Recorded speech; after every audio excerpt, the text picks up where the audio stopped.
വാചമിമാം പ്രസുപ്താം സഞ്ജീവയത്യഖിലശക്തിധരസ്വധാമ അന്യാംശ്ച ഹസ്തചരണശ്രവണത്വഗാമീൻ പ്രാണാൻ നമോ ഭഗവതേ പുരുഷായ തുഭ്യം.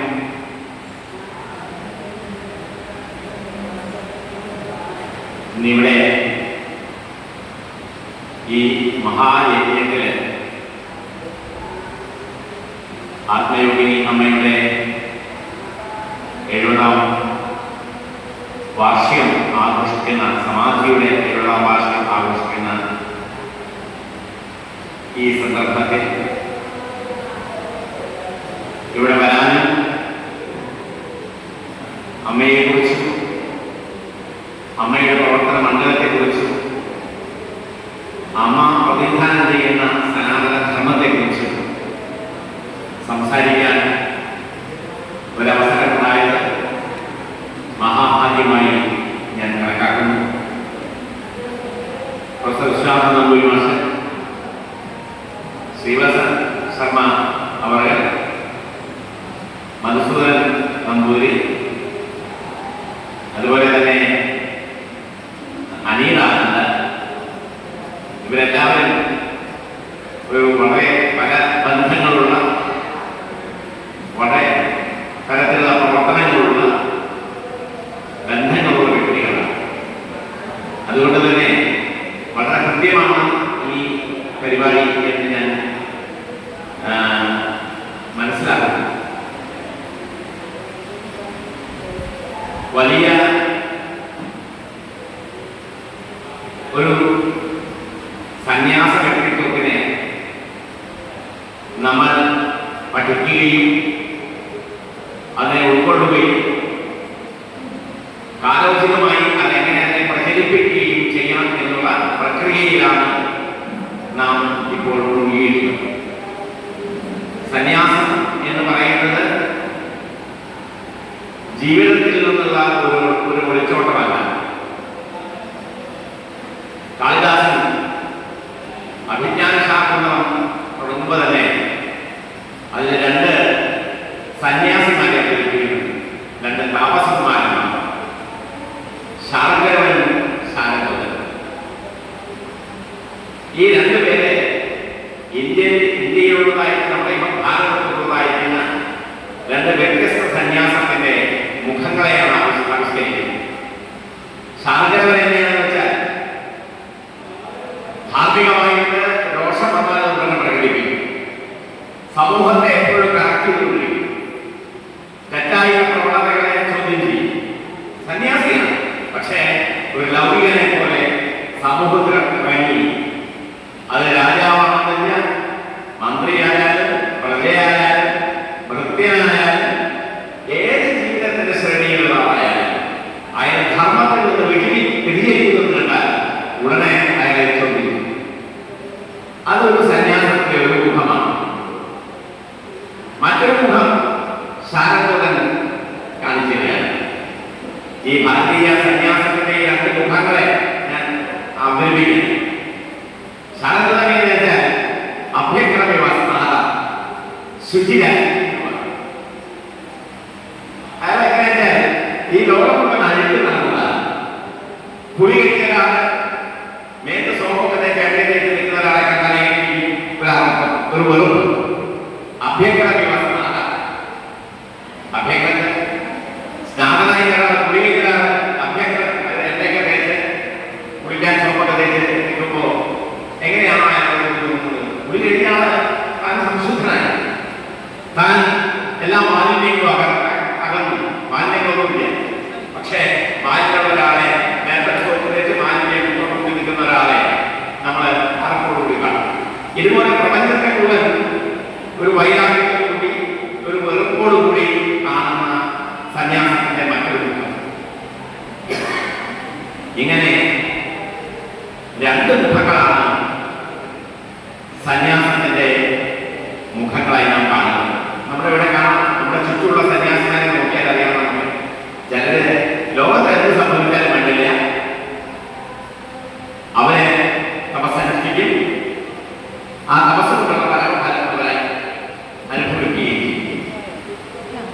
ഉള്ളൂര് പറയും, ഈ ലോകം മുഴുവൻ ഇങ്ങനെ കഷ്ടപ്പെട്ട് സ്വന്തം അയൽപ്പാട് അയൽവാസികളൊക്കെ പലതരത്തിലുള്ള ദുഃഖങ്ങളിൽ നിമഗ്നരായി ജീവിക്കുമ്പോൾ നമ്മുടെ ചുറ്റുമുള്ള ആളുകൾ സങ്കീർണമായിട്ടുള്ള ഈ ജീവിതത്തിൽ കടന്ന് പെടാപാടുമ്പോൾ താൻ ഒറ്റയ്ക്ക് ബ്രഹ്മമതം ഉപദേശിച്ചുകൊണ്ട് സന്യാസം ചെയ്യുന്നത് അത് എന്തൊരു സ്വാർത്ഥമാണ് എന്ന് ഉള്ളൂർ ചോദിക്കുന്നുണ്ട്. അതാണ് ഈ രണ്ടാമത്തെ വിഭാഗം ഞാൻ പറഞ്ഞ വിഭാഗം. അപ്പോൾ ഇതിൽ നമ്മുടെ ഇന്നത്തെ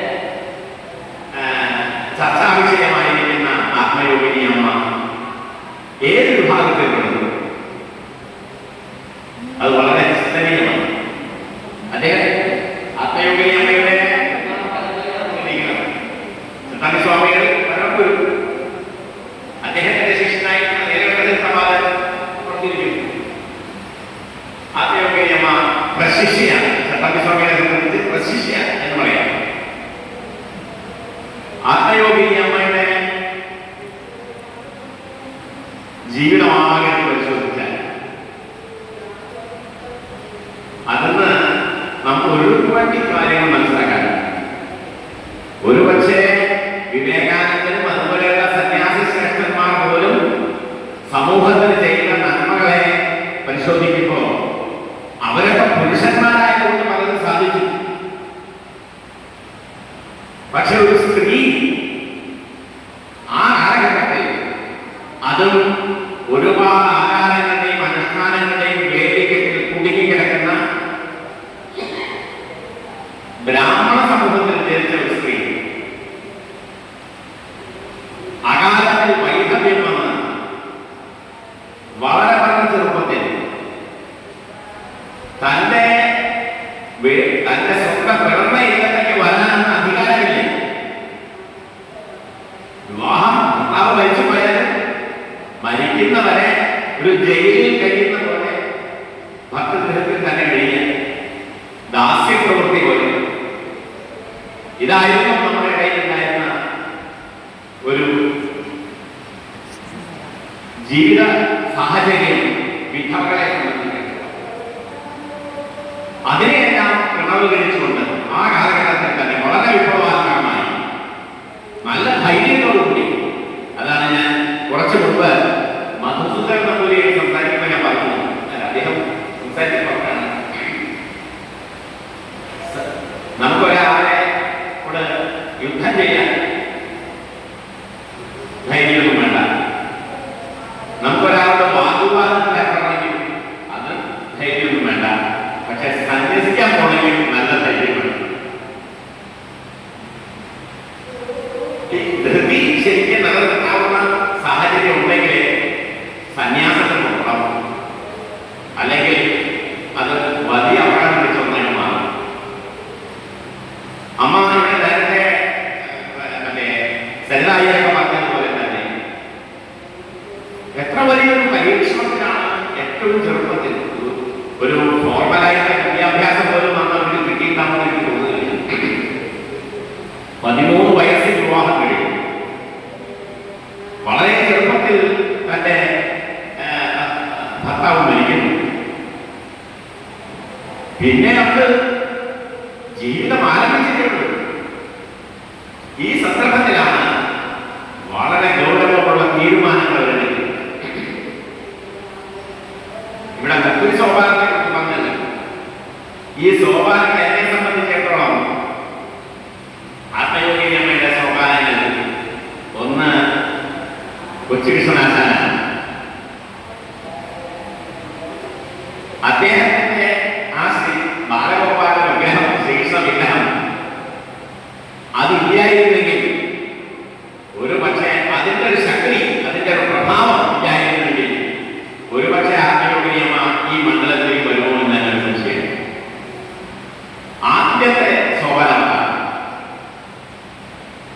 രണ്ടാമത്തേക്കാണ് നിജാനന്ദ സ്വാമികൾ.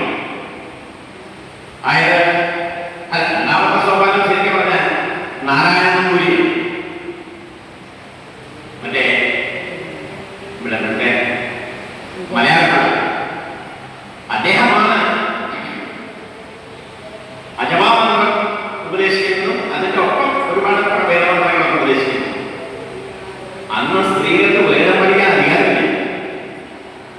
നമ്മൾ കുറെയൊക്കെ ഫ്രീഡം കൊടുത്തിട്ടുണ്ട്. ഒന്നും പഠിക്കാൻ അറിയാത്ത കാലത്ത് വളരെ യാഥാസ്ഥികനായിരുന്ന നാരായണഗുരു ഇത് സ്ത്രീകളെ പഠിപ്പിക്കരുതെന്ന് പറയുന്ന യാഥാസ്ഥിക വിഭാഗത്തിൽപ്പെടുന്ന അദ്ദേഹം തന്റെ മുൻകൈയെടുത്ത് വലിയൊരു തേജസ് ഈ ആത്മയോഗീയമ്മയിൽ കണ്ടിട്ടാണ് അവരോട് അജപാമന്ത്രം സ്വായത്തമാക്കാനായി. അങ്ങനെ അജപാമന്ത്രം ഉപദേശിച്ച രണ്ടാമത്തെ ഗ്രൂപ്പാണ്, രണ്ടാമത്തെ സോപാനമാണ് ഈ നാരായണഗുരു. മൂന്നാമതാണ് വേദാന്ത ഗ്രന്ഥങ്ങൾ ഇതൊക്കെ പഠിപ്പിച്ച പ്രാഥമികമായി സന്യാസത്തിലേക്ക് പ്രവേശിക്കാനുണ്ടായിരിക്കുന്ന പ്രിലിമിനറിയായ സന്യാസത്തിന്റെ പ്രിലിമിനറി ഗ്രന്ഥങ്ങൾ എന്ന് പറയാവുന്ന പ്രാകൃതിക ഗ്രന്ഥങ്ങൾ, പ്രകരണ ഗ്രന്ഥങ്ങൾ എന്ന് പറയാവുന്ന ഗ്രന്ഥങ്ങൾ പഠിപ്പിച്ച അതും കഴിഞ്ഞാണ് ശരിയായ സന്യാസത്തിലേക്ക് പോകുന്ന യഥാർത്ഥ ഗുരുനാഥൻ നീലകണ്ഠ തീർത്ഥപാദരെ അവർ കണ്ടെത്തുന്നതും അത് കണ്ടെത്തി തന്നെ പറയുന്നത്, കണ്ടെത്തിയതും തുടർന്ന് അദ്ദേഹത്തിന്റെ കീഴിൽ ആത്മവിദ്യ വേണ്ട പോലെ ശിക്ഷണം ചെയ്ത് പഠിച്ച് പരാവിദ്യ അത് വേണ്ട പോലെ സ്വായത്തമാക്കി. നിങ്ങൾക്കൊക്കെ അറിയാം, വേദം രണ്ട് തരത്തിലുള്ള വിദ്യയാണ് കൊണ്ടുപോയത്. അതൊന്ന് വിദ്യ, അപരാവിദ്യ, അത് പരാവിദ്യ. അപരാവിദ്യ എന്ന് പറഞ്ഞാൽ ഒരു താഴ്ന്ന നിലവാരത്തിലുള്ള വിദ്യ. താഴ്ന്ന നിലവാരത്തിൽ വിദ്യയുടെ ഒരു അടിയിലുള്ള ഒരു ശ്രേണി വെച്ചാൽ ഒരു സോപാനം, അത് ആദ്യത്തോടാണ്. പക്ഷെ അതെല്ലാം ഫൈനലായിട്ട് അതിൽ കയറിയിട്ടാണ് പരമമായ ഇതിലേക്ക്. അപ്പൊ ആദ്യം പരാവിദ്യ എന്ന് ഉപനിഷത്ത് പറയുന്നു. രണ്ട് വിദ്യകളാണ് പഠിക്കാൻ, പരാവിദ്യയും അപരാവിദ്യയും. ആദ്യം നമ്മൾ പഠിക്കുക ലൗകികങ്ങളിൽ അപരാവിദ്യ, ഭൗതിക ശാസ്ത്രങ്ങൾ, ലോകശാസ്ത്രങ്ങൾ. ഈ ലോകശാസ്ത്രങ്ങളെല്ലാം പഠിച്ച് നമ്മൾ നിൽക്കുന്നത് ഒരു അസത്യത്തിന്റെ മാർഗത്തിലാണ്. സത്യമല്ല, അത് നിത്യല്ല. ലോകം അസത്യമാണ് പറയുന്നത്, അത് നിലനിൽക്കില്ല. ഇന്ന് കാണുന്ന എന്നെ നാളെ നിങ്ങൾ കാണുന്നില്ല, നിങ്ങളെ എനിക്ക് നാളെ കാണാൻ കഴിയുന്നില്ല. ഈ ലോകത്തിലെല്ലാം എന്താ പറയാ സൃഷ്ടി സംഭാവനകളിലൂടെ കടന്നുപോയി. ഇതെല്ലാം അനശ്വരമായിട്ട് അനുഭവപ്പെടുന്നത്, അനശ്വരമായിട്ട് അനുഭവപ്പെടുന്ന ഒന്നേ. അതിനെയാണ് വേദാന്തത്തിൽ വസ്തു എന്ന് പറയുന്നത്. വസ്തു സച്ചിദാനന്ദമയമായിട്ട് ബ്രഹ്മമാണ് എന്ന് പറയുന്നത്. വസ്തു എന്ന് പറയുന്നത് സച്ചിദാനന്ദമയമായിട്ട് ബ്രഹ്മമാണ്. അന്യ സർവം അവസ്തു, മറ്റുള്ളതൊക്കെ അവസ്തുവാണ്. അപ്പൊ ലോകത്തിലെ എല്ലാ ശാസ്ത്രങ്ങളും ബ്രഹ്മേതരമായ വിഷയമാണ് പ്രതിപാദിക്കുന്നതുകൊണ്ട് അതെല്ലാം അവസ്തുവാണ്, ഇല്ലാത്തതാണ്. ഉള്ളതൊക്കെ. അതുകൊണ്ടാണല്ലോ നമ്മൾ സത്യം അന്വേഷിക്കുകയാണ് അർത്ഥം. നമ്മളിപ്പോൾ നിൽക്കുന്നത് അസത്യത്തിലാണ്. അസത്യത്തിൽ നിൽക്കുന്ന ഒരാൾക്കാണ് സത്യം അന്വേഷിക്കേണ്ടത്. അസത്യെ പത്മനിസ്ഥിത്വ സത്യം സമീഹത എന്നാണ് നമ്മുടെ ശാസ്ത്രകാരന്മാരൊക്കെ പറയുന്നത്. അങ്ങനെ ആത്മയോഗനിയമ തന്റെ ആത്മവിദ്യ വേണ്ട പോലെ അഭ്യസിച്ച് അപ്പോഴാണ് നീലകണ്ഠ തീർത്ഥപാദരുടെ അടുത്ത് പഠിക്കുന്ന സമയത്താണ് അവരാദ്യം ഒരുപാട് കർമ്മങ്ങൾ ചെയ്തു. ഭക്തിയുടെ വിഷയത്തിലൂടെ കടന്നുപോയി. ആ ജീവൻ ചരിത്രം മുഴുവൻ ഞാൻ ഇവിടെ വ്യാഖ്യാനിക്കാതെ സമയം ഉപയോഗിക്കുന്നില്ല. നമ്മുടെ ജീവിതചര്യയുടെ ക്രമം തന്നെ എന്ന് പറയുന്നത് കർമ്മം, ഭക്തി, ജ്ഞാനം എന്നുള്ളതാണ്. അതെന്താ അങ്ങനെ ക്രമം എന്ന് ചോദിച്ചാൽ ഭക്തി ആദ്യമായി ചോദിച്ചാൽ അങ്ങനെയല്ല. സാധാരണ മനുഷ്യർക്ക് അവരെ കർമ്മം ചെയ്തിട്ടാണ്, കർമ്മം എന്ന് പറഞ്ഞാൽ സത്കർമ്മം, നല്ല കർമ്മങ്ങൾ, ധാർമ്മികമായിട്ടുള്ള സത്കർമ്മങ്ങൾ ചെയ്യുമ്പോൾ മനസ്സിലെ രജസ്സും തമസൊക്കെ പോകും. അതൊക്കെ നമ്മുടെ വളർച്ചയ്ക്ക് തടസ്സം നിൽക്കുന്ന ഗുണങ്ങളാണ്. നമ്മുടെ വളർച്ചയ്ക്ക് തടസ്സം നിൽക്കുന്ന ഗുണങ്ങളാണ് രജസ്സും തമസും. അത് പോവും. എന്നിട്ട് സത്വഗുണം പ്രവൃത്തമാണ്. സത്വഗുണം എങ്ങനെയാണ്? ഒരു വിളക്ക് പോലെ.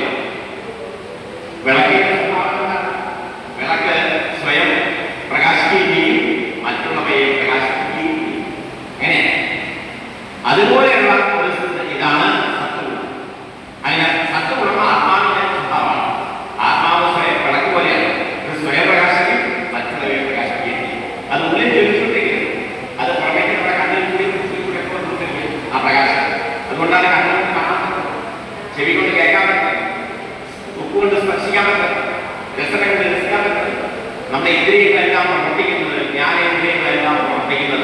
ഈ ആത്മാവിന്റെ പ്രകാശ ചൈതന്യം ഈ ഇന്ദ്രിയങ്ങളിൽ കൂടെ വന്നിട്ടുണ്ട്.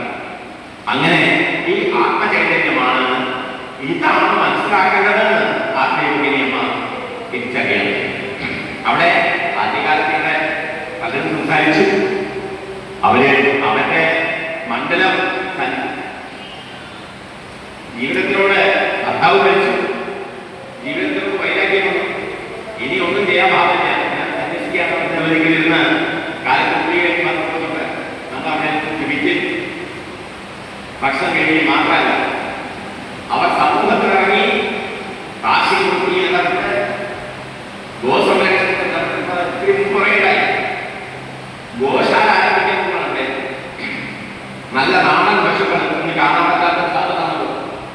നാടൻ നമ്മുടെ ആരോഗ്യമൊക്കെ നശിച്ചു തന്നെ നാടൻ പശുവിന്റെ പാലില്ലാതെയുള്ള ആത്മയോഗിയമ്മ അമ്മ ആ കാലത്ത് നല്ല നാടൻ പശുക്കളെ ധാരാളമായി കിട്ടി നാട്ടിലുള്ള ആളുകൾക്കൊക്കെ പാല് കൃഷി ചെയ്യുക, വിവിധ തരം കൃഷികൾ, ഇങ്ങനെ എന്തെല്ലാം ജനസേവകരമായ കാര്യങ്ങളാണ്. അതൊക്കെ സന്യാസത്തിന്റെ ഭാഗമായിട്ടാണ് അവരെ എഴുതിയിട്ടുള്ളത്. ആത്മയോഗിയമ്മ ഇതൊക്കെ സന്യാസത്തിന് വേറെ കാര്യമായിട്ട് ചിന്തിക്കുന്നില്ല. ഇതുകൊണ്ടാണ് വിവേകാനന്ദ സ്വാമികൾ മാനവസേവ മാധവസേവ, നിങ്ങൾ മനുഷ്യരെ സേവിക്കൂ, അതാണ് മാധവസേവ, അതാണ് ഈശ്വര സേവ. അപ്പോ നിങ്ങളുടെ ചുറ്റുള്ളവരുടെ കണ്ണുനീര് കാണാതെ അവരെ സഹായിക്കാതെ നിങ്ങൾ കുറെ പണം ചെലവാക്കി അമ്പലത്തിൽ വഴിപാട് കഴിക്കുന്ന ഒരു കാര്യമില്ല. ഇത് ജീവിതത്തിന്റെ ഈ യഥാർത്ഥമായ ദർശനം ഉൾക്കൊണ്ടുകൊണ്ട് കർമ്മ പദ്ധതിയോടുകൂടിയാണ്. ഈ കർമ്മത്തിൽ നിന്നാണ് ഭക്തിയിലേക്ക് വേണ്ടത്. എങ്ങനെയാണ് ഭക്തി ഉണ്ടാവുക എന്ന് ശങ്കരാചാര്യൻ പറയുന്നത്, കർമ്മണ ജായതേ ഭക്തി, ഭക്തിയാ ജ്ഞാനം ജായതേ, ജ്ഞാന സഞ്ചായതേ ബുദ്ധി. ഇത് വേദാർത്ഥ നിശ്ചയമാണ്. വേദം ഇതാണ് നിശ്ചയിച്ചത്. വേദം നിശ്ചയമായിട്ട് പറഞ്ഞ കാര്യം, ഒരു സത്യം, ആദ്യം മനുഷ്യൻ കർമ്മം ചെയ്യാൻ തുടങ്ങും.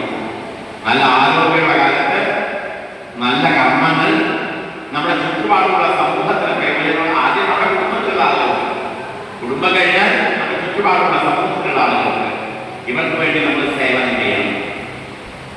അവർക്ക് ശാരീരികവും മാനസികവും ഏതെല്ലാം തരത്തിലുള്ള സഹായം വേണം, ആ സഹായം എല്ലാം ചെയ്യാൻ നമ്മൾ തയ്യാറാണ്. അതാണ് നമ്മൾ ആദ്യകാലത്ത്. സന്യാസം എന്ന് പറഞ്ഞാൽ പ്രപഞ്ചത്തിലുള്ള കച്ചവടമല്ല. ഏതായാലും എനിക്ക് വൈരാഗ്യം വന്നു, അപ്പോ ഇനി എല്ലാവരോടും വൈരാഗ്യം തന്നെ എന്ന് നിർണ്ണയിക്കല്ല. വൈരാഗ്യത്തിന് അർത്ഥമുണ്ടല്ലോ, ലോകത്തിലുള്ള വൈരാഗ്യത്തിന്റെ എലിറ്റി ശത്രുത. അങ്ങനെ വൈരാഗ്യം മറ്റൊരർത്ഥം ഉപയോഗിക്കും. പ്രപഞ്ചത്തോട് ശത്രുവൊന്നുമല്ല, പ്രപഞ്ചത്തിനോട് ഡിറ്റാച്ച്മെന്റ്. ആ ഡിറ്റാച്ച്മെന്റിനൊപ്പം പ്രപഞ്ചത്തിൽ എന്തെല്ലാം ഒരു സാധാരണ വ്യക്തി ചെയ്യണോ ആ കർമ്മങ്ങളെല്ലാം ചെയ്യും. ഇതാണ് യഥാർത്ഥ സന്യാസം. എങ്ങനെ? ചേമ്പിന്റെ ഇലയിൽ വെള്ളം നിൽക്കുന്ന പോലെ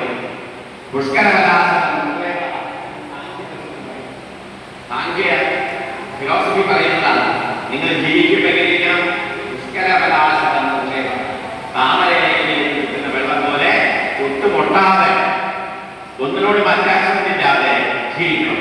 അപ്പോ ജീവിതത്തിലെ ഒരു ദുഃഖവും നിങ്ങളെ ബാധിക്കും. എല്ലാം ആനന്ദമായിട്ട് അനുഭവപ്പെടും. ഈ ആനന്ദമായിട്ട് അനുഭവപ്പെടാൻ ഈ നിസ്സംഗത വേണം. ആ നിസ്സംഗത നമ്മൾ പറയുന്ന വൈരാഗ്യമല്ല, അതാണ് യഥാർത്ഥ സന്യാസത്തിന്റെ വൈരാഗ്യം. ഈ തത്വജ്ഞാനം ആത്മയോഗിനിയമ്മന്റെ ആദ്യമേ ഉണ്ടായി. അപ്പൊ കർമ്മം ചെയ്യുമ്പോഴും അതിൽ നിന്ന് കർമ്മണാജായതേ ഭക്തി എന്ന് ശങ്കരാചാര്യ പറഞ്ഞു. എന്താ കർമ്മം കൊണ്ട് ഭക്തി ഉണ്ടാകുന്ന? കർമ്മം കൊണ്ട് മനസ്സ് തെളിയും, അന്ധകരണം തെളിയും. അന്ധകരണം തെളിഞ്ഞാൽ അവിടെ ഈശ്വരൻ പ്രകാശം.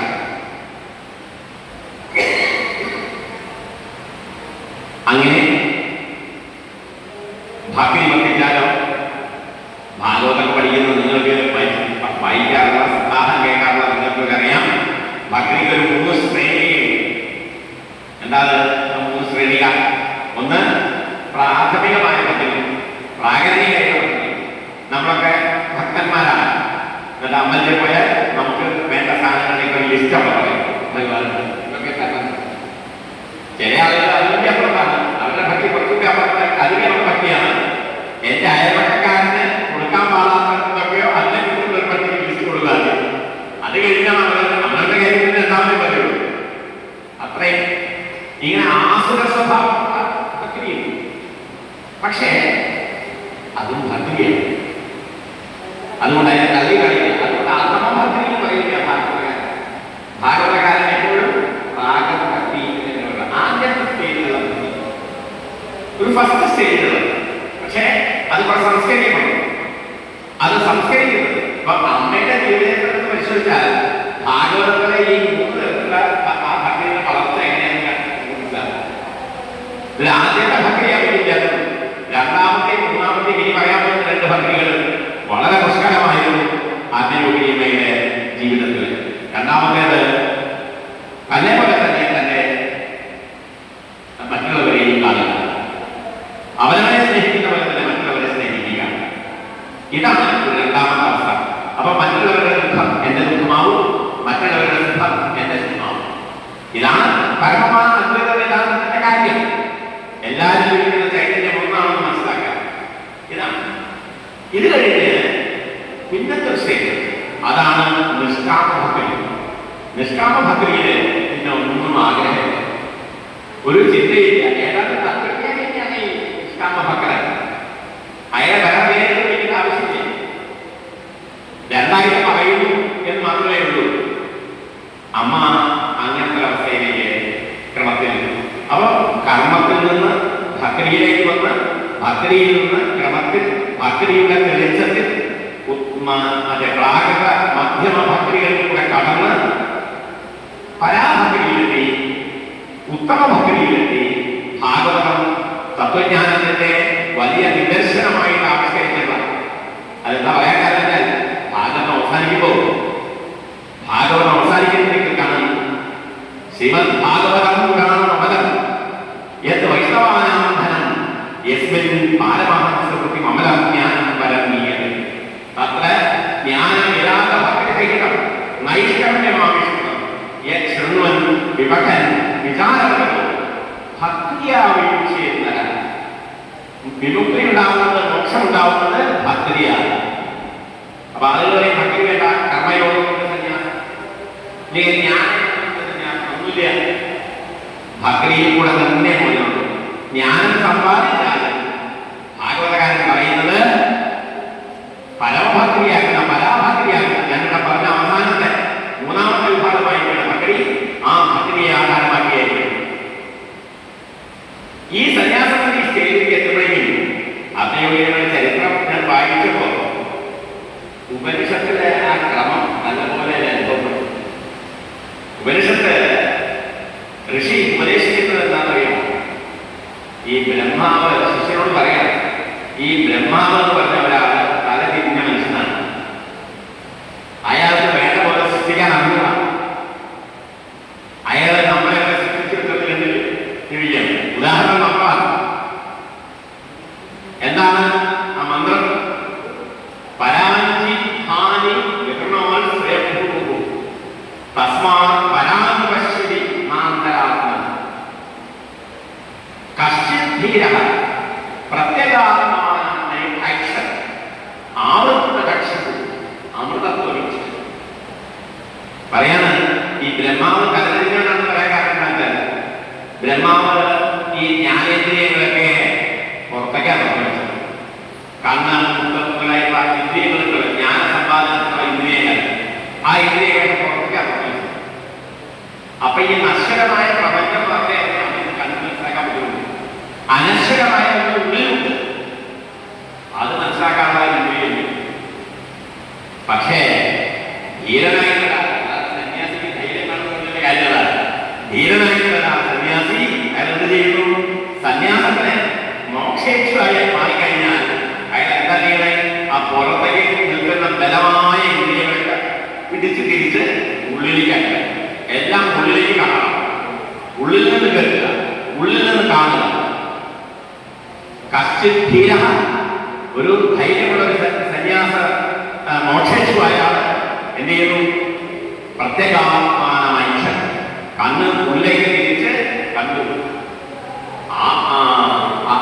പ്രത്യേകാത്മാനായിട്ട് ആവർത്ത ചക്ഷുവിനെ ആവർത്തമാക്കിയിട്ട് ഉള്ളിലേക്ക് തിരിച്ചിട്ട് ഉള്ളിലുള്ള ഈ വലിയ ഇരമ്പുന്ന തല നൽകുന്ന തിരമാലയടിക്കുന്ന ആനന്ദസാഗരത്തെ ആത്മാവെന്ന് പറയുന്ന ആ ആനന്ദസാഗരത്തെ അനുഭവപ്പെടുത്തി കൊടുക്കുന്നു എന്ന് പറയുന്നു.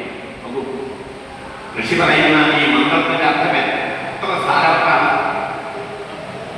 ഇത് ജീവിതത്തിലെ ഓരോ നിമിഷങ്ങളും മുന്നോട്ട് പോകുമ്പോൾ ഇതിന്റെ ഇത് എന്താ പറയാനുണ്ടാൽ അത്തയോഗിനി അമ്മയുടെ ജീവിതത്തിൽ പരിശോധിച്ചാൽ എങ്ങനെ ക്രമത്തിൽ ഈ ഉപനിഷത്തിൽ ഈ പറഞ്ഞിട്ടുള്ള കാര്യങ്ങളൊക്കെ കൃത്യമായി അവർക്ക് അനുഭവപ്പെട്ടു, അതിനെ സ്വായത്തമാക്കി, അതിനെ സമാധി ചെയ്തു, അതിനെ സാധന ചെയ്തു എന്നുള്ളത് മനസ്സിലാക്കാൻ.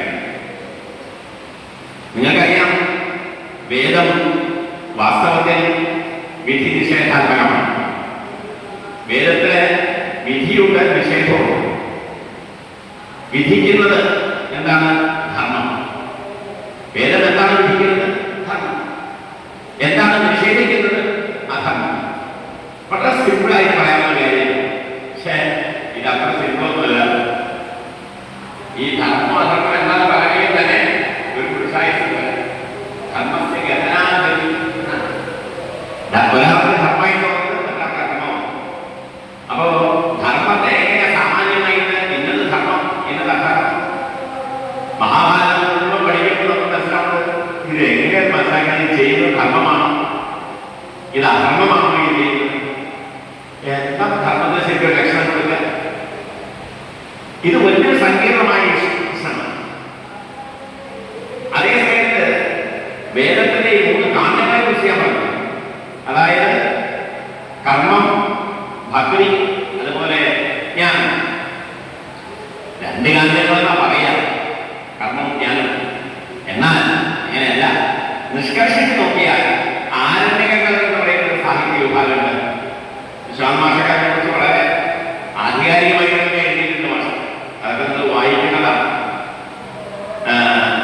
അതിൽ ഈ ആരണ്യകങ്ങൾ എന്ന് പറയുന്ന ഒരു പ്രത്യേക സാഹിത്യ രൂപം, വൈദിക സാഹിത്യ രൂപം, അതായത് സംഹിത, ബ്രാഹ്മണം, ആരണ്യകങ്ങൾ, ഉപനിഷത്ത്, ഇതാണ് 4 വിഭാഗമുള്ള വൈദിക സാഹിത്യം. അതിൽ സംഹിത എന്ന് പറയുന്ന മന്ത്രങ്ങളാണ്. അത് ബ്രഹ്മചാരി കഴിക്കുമ്പോൾ അത് ഉരുവിട്ട് പഠിക്കാനുള്ളതാണ്. അത് അർത്ഥം നമ്മൾ മനസ്സിലാക്കില്ല, ഉരുട്ട് പഠിക്കും, വൈകാട്ടാക്കി നമ്മളെ വിളിച്ച പുറത്ത് വരുന്ന രീതിയിൽ ആ മന്ത്രം പഠിക്കും. ആണ് ബ്രഹ്മചര്യത്തിൽ സംഭവിക്കുന്നത്. ഗാർഹസ്ഥ്യത്തിൽ ഒരു മകനല്ല. ഈ വേദത്തിൽ പഠിച്ച ധർമ്മങ്ങളും അർത്ഥങ്ങളും ധർമാധർമ്മങ്ങളും പുരുഷാർത്ഥങ്ങളൊക്കെ അത് ഓരോന്നും വേർതിരിച്ച് മനസ്സിലാക്കി പഠിക്കാനും പ്രയോഗിക്കാനുള്ള സമയമാണ് ഗൃഹസ്ഥാശ്രമം. അത് കഴിഞ്ഞ് 3ാമത്തെ സ്റ്റേജിലേക്ക് വരുമ്പോഴേക്കും മനുഷ്യൻ ഈ കർമ്മങ്ങളെ, പ്രപഞ്ചത്തിൽ താൻ ചെയ്തിരിക്കിയ കർമ്മങ്ങളെയൊക്കെ ആത്യന്തികമായിട്ട് എന്താണ് അതിന്റെ പ്രയോജനം എന്താ? കർമ്മങ്ങൾ അവസാനിക്കും. നമ്മൾ പറയാത്ത യാഗങ്ങൾ ചെയ്ത സ്വർഗം കിട്ടും, യാഗങ്ങൾ ചെയ്ത പുത്രകാമേശി പറയുന്ന യാഗങ്ങൾ ചെയ്ത പുത്രനിയാകാതെ സ്വർഗത്തിൽ പോവാം, അശ്വമേധം ചെയ്താൽ. പക്ഷേ ഈ സ്വർഗത്തിൽ പോവാമേ ഉള്ളൂ. കുറച്ചു കഴിഞ്ഞാൽ സ്വർഗത്തിൽ തിരിച്ചു വരണം. കാരണം ഈ സ്വർഗകാമനായിട്ടുള്ള ആള് യാഗം ചെയ്യുമ്പോൾ ആ യാഗത്തിന്റെ ഫലം കഴിഞ്ഞു കഴിഞ്ഞാൽ തിരിച്ചു വരണം. ഇനി വീട്ടിൽ ഈ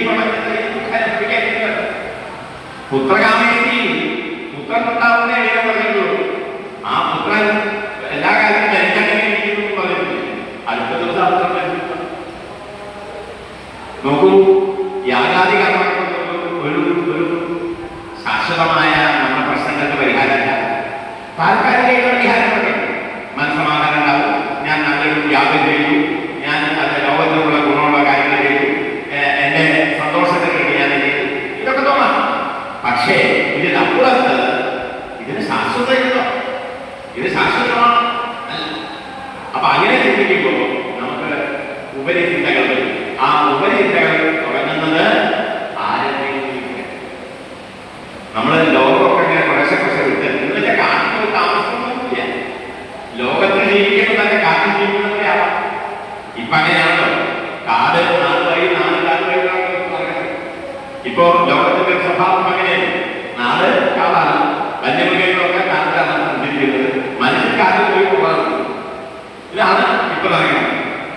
ഇത് പണ്ടേ എങ്ങനെയാണ്? നിങ്ങൾക്ക് നാട്ടിലിരുന്നുകൊണ്ട് തന്നെ വനവാസമാകാം.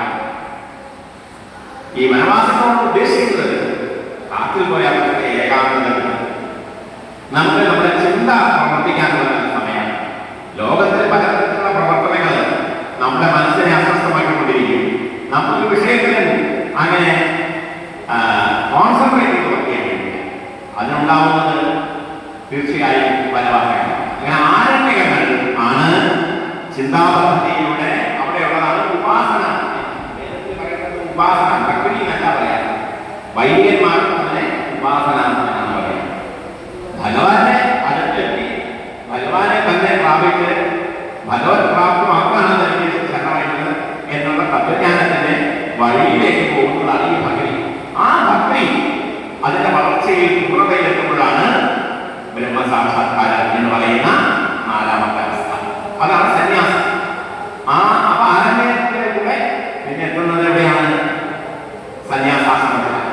അങ്ങനെ ഈ നാലവസ്ഥകൾ തന്റെ വളരെ ചെറിയ ജീവിത കാലഘട്ടത്തിൽ ചട്ടമ്പി സ്വാമികളെ പോലെയുള്ള, നാരായണ ഗുരുദേവനെ പോലെയുള്ള, വാഗ്ദാനന്ദ ഗുരുദേവനെ പോലെയുള്ള, നീലകണ്ഠ തീർത്ഥമാതരെ പോലെയുള്ള എത്രയെത്ര വലിയ വലിയ മഹർഷിമാർ ഈ നാട്ടിലെ സന്യാസം എന്ന് പറഞ്ഞാൽ സമൂഹത്തെ സേവിക്കലാണ് തിരിച്ചറിഞ്ഞുകൊണ്ട് സമൂഹത്തെ ഈശ്വരനായി കണ്ട് അത് ഈശ്വരന്റെ വിരാംശഭൂതമാണെന്ന് മനസ്സിലാക്കിക്കൊണ്ട് നമ്മൾ സഹസ്രനാമം ചെല്ലുമ്പോൾ ആദ്യം ചെല്ലുന്നത് ഭഗവാന്റെ ആദ്യത്തെ പേര് വിശ്വം എന്നാണ്.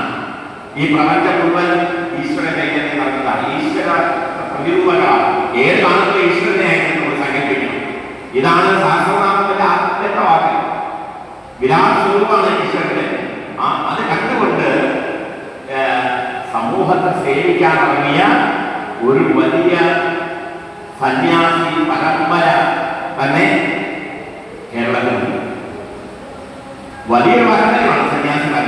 സന്യാസത്തിന്റെ ലക്ഷണങ്ങൾ അത് തിരുത്തി എഴുതിയ സന്യാസിമാരാണ്. അപൂർവം ചിലത് കേരളം വിട്ടുകൊടുത്തത് വളരെ കുറവാണ്. ഇപ്പൊ വിവേകാനന്ദ സ്വാമികളെ പോലെയൊക്കെയുള്ള ചില ആളുകൾ ആ റേഞ്ചിലേക്ക് വരും. പക്ഷേ കേരളത്തിന്റെ പ്രത്യേകത വൈദിക പാരമ്പര്യം, അത് കർമ്മത്തിന്റെ പാരമ്പര്യമായിട്ടുള്ള സന്യാസത്തിന്റെ ശങ്കരാചാര്യ കുറിച്ച് എന്താ പറയുന്നത്?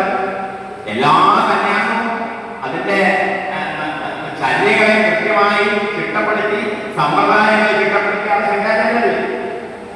അപ്പൊ എല്ലാം ഈ കേരളത്തിന്റെ പ്രത്യേകതയാണ് ആ സന്യാസി പരമ്പര. ഇവിടെ ട്രൈക്കോഡിലാണല്ലോ ഒരു വിഷയം. ട്രൈക്കോഡ് ട്രൈക്കോഡ് എന്നാണ് ട്രൈക്കോഡ്. ഈ ട്രൈ വേദമാണല്ലോ സാമം. ഈ മൂന്ന് വേദങ്ങൾ പറയുന്ന എന്തുകൊണ്ടാണ് അഥർവവേദത്തെ ഉൾപ്പെടുത്താത്തതെന്ന് എല്ലാവരും ചോദിക്കും. അഥർവവേദം വളരെ അടുത്ത കാലത്താണ് ഒരു വേദമായിട്ട് അംഗീകരിച്ചത്. പക്ഷെ അത് ഈ കൂടുതൽ അത് ഞാൻ നേരത്തെ പറഞ്ഞ അപരാവിദ്യയെ കുറിച്ച് ലൗകിക ശാസ്ത്രങ്ങൾക്കൊക്കെയുള്ള അതും ആവശ്യം. കാരണം അതൊരു സ്റ്റെപ്പാണ്. അത് ചവിട്ടിക്കൊണ്ട് അടുത്ത സ്റ്റെപ്പിലേക്ക് പോകണം. അപ്പൊ ആ സ്റ്റെപ്പ് പണി ആദ്യത്തെ സ്റ്റെപ്പ് പണിയാൻ രണ്ടാമത്തെ സ്റ്റെപ്പ് പണിയാൻ പറ്റും. അപ്പൊ അതും വേണം. പക്ഷേ ഈ പരമാത്മവിദ്യയുമായി ബന്ധപ്പെട്ടുള്ള മൂന്ന് പേരുകളാണ് സാമം. അതാണ് പരാവിദ്യ. അതുകൊണ്ട് അതിനെയാണ് ഈ ട്രൈക്കൂടെ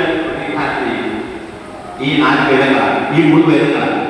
ഈ മൂന്ന് വേദങ്ങളെ ആധാരമാക്കി വലിയൊരു വൈദിക പാരമ്പര്യം ട്രൈക്കോഡിന് അവകാശപ്പെടാനുണ്ട്.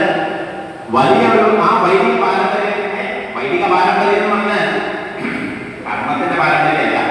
കർമ്മ പാരമ്പര്യം ഞാൻ നേരത്തെ സൂചിപ്പിച്ച പോലെ ആത്യന്തികമായി ആത്മജ്ഞാനത്തിന്റെ ആത്മ അന്വേഷണത്തിന്റെ മാർഗമായ സന്യാസത്തിലേക്കാണ് പോകുന്നത്. സന്യാസം അവിടെ തന്നെ നിൽക്കുന്നത്, സന്യാസം വരെ പോകും. അങ്ങനെ ആ സന്യാസത്തിൽ ഇപ്പോ ഞാൻ മനസ്സിലാക്കുന്നത് ഈ മറ്റേ ഒരുവങ്ങൾ ഈ ഇതിനൊക്കെ ബന്ധപ്പെട്ട് പലരും രാമകൃഷ്ണാശ്രമത്തിലും അവിടെ ഇവിടെയൊക്കെ സന്യാസം സ്വീകരിച്ചവരായിട്ട് 3-4 പേരൊക്കെ ഉണ്ടെന്ന് ഞാൻ കേട്ടിട്ടുണ്ട്. കൃത്യമായി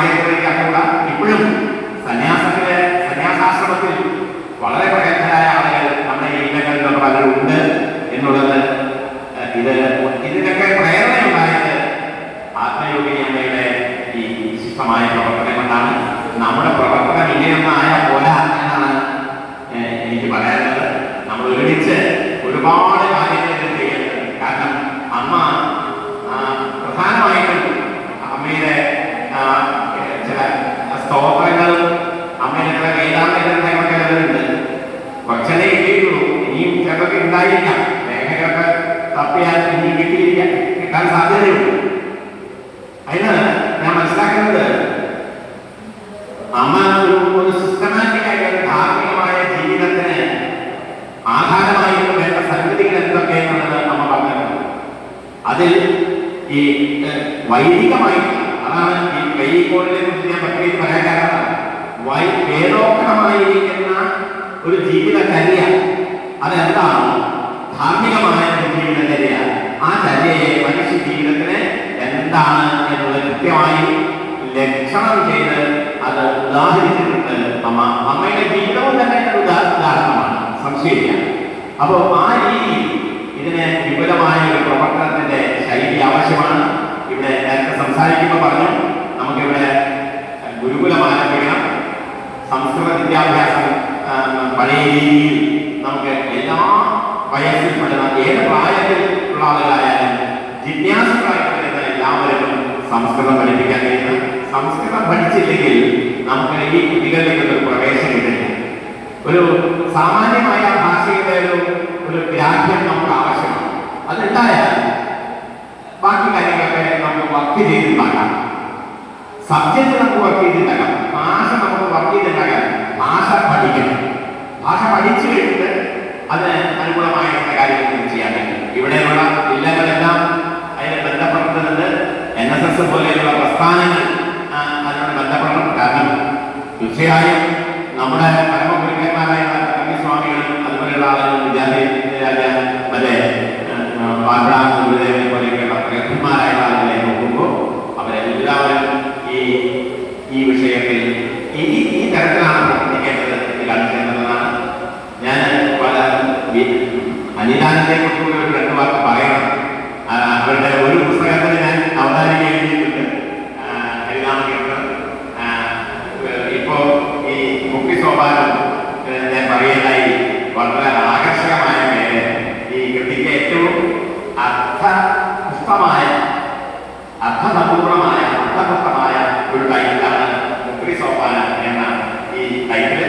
തീർച്ചയായും അത് എല്ലാവരുടെയും മുക്തി സോപാനായിട്ട് മാറട്ടെ ഈ ഗ്രന്ഥം എന്നുകൂടെ ഞാൻ ആശംസിക്കുന്നു. പുസ്തകങ്ങൾ പലരും എഴുതുന്നുണ്ട് അവര്, പക്ഷെ അത് പ്രകാശനം ചെയ്യുന്നതിന്റെ ഒരു വെല്ലുവിളിയെ കുറിച്ച് എന്നോട് സൂചിപ്പിക്കുകയുണ്ടായി. വിറ്റുപോവൽ, അത് പ്രകാശനം ചെയ്യൽ, തെറ്റുകൂടാതെ അച്ചടിക്കൽ, ഇങ്ങനെയുള്ള ഒരുപാട് കാര്യങ്ങളെ കുറിച്ചിട്ട് ആ വക കാര്യങ്ങളിൽ കൂടി നമുക്ക് നമ്മുടെ ഈ ട്രസ്റ്റിന് ഇപ്പൊ രൂപീകരിക്കാൻ പോകുന്ന ആത്മയോഗിനി അമ്മയുടെ ട്രസ്റ്റിന് ആ വക ഉത്തരവാദിത്തം കൂടി കുറേശ്ശെ ഏറ്റെടുക്കാൻ സാധിക്കുമെന്ന് ഞാൻ വിശ്വസിക്കുന്നു. തീർച്ചയായും ഇങ്ങനെ ഒരു വലിയ ഒരു അവസരം എനിക്ക് തന്ന ഇതിന്റെ ഭാരവാഹികളോട്, പ്രത്യേകിച്ച് മധുസൂദനൻ നമ്പൂതിരിയോടും ഒക്കെ ശ്രീനിവാസൻ ശർമ്മയോടും ഒക്കെ ഞാൻ പ്രത്യേക നന്ദി രേഖപ്പെടുത്തുന്നു. ആത്മയോഗിനി അമ്മയുടെ പാവനമായ സ്മരണകളുടെ മുമ്പിൽ സാഷ്ടാംഗം നമസ്കരിച്ചുകൊണ്ട് ഞാൻ എൻ്റെ ഈ എളിയ പ്രഭാഷണം ഉപസംഹരിക്കുന്നു. എല്ലാവർക്കും